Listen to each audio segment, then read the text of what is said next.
It's all about the views and what you can do with them.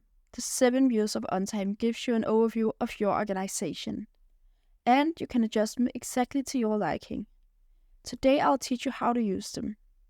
In the group view, there are some different views that can be used to see the calendar in. To access the different views, you can either press this, or press Option if you're a Mac user, or the Alt key if you're a Windows user, and the number of which part of the interface you want to access. We implemented these features to make the interface more accessible to everyone, aligning with the upcoming European Accessibility Act. Other countries like Japan are also focusing on accessibility, and so are we. In this case, I want to access section V.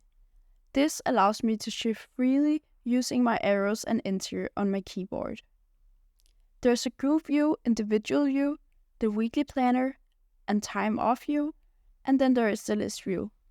All of these views are configurable, so for example, when you look at your group view, you can pretty much configure OnTime to your liking.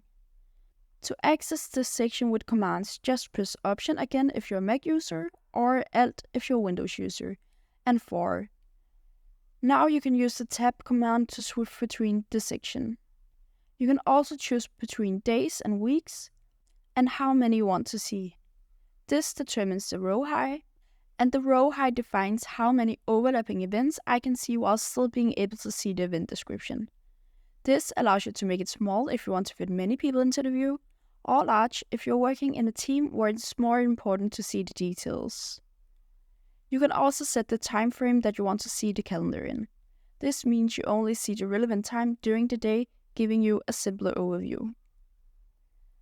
This button allows you to either see weekends or not, this to see work hours, and these are personal and are made to give colleagues a general overview of when they can expect you to be working.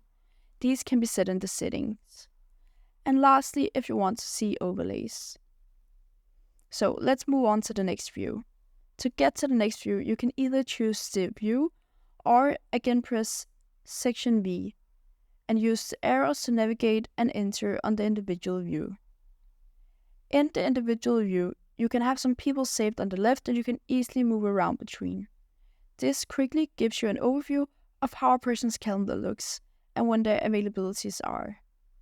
If you have the rights to edit a person's calendar, you can also do that from here, whether you need to create new events or reply to calendar notices for them. In the single person view, you can choose to see the calendar in 2 different ways, both the day and a week view. The weekly planner allows you to get all of your colleagues' most important agenda details illustrated. In the time off view, employees can request vacation time. You can just add the person who needs to approve the vacation, and this way you have a fast and easy tool to overview and schedule all of your employees' time offs, whether that is working from home, vacation, or maternity leave.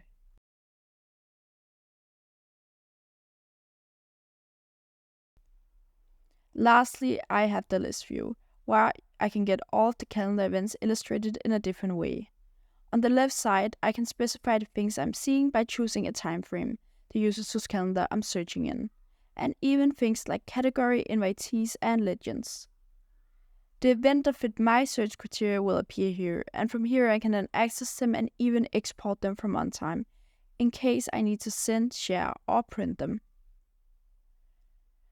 We have made a whole playlist explaining all the smart features and functions, so make sure to keep watching if you're still curious or need answers.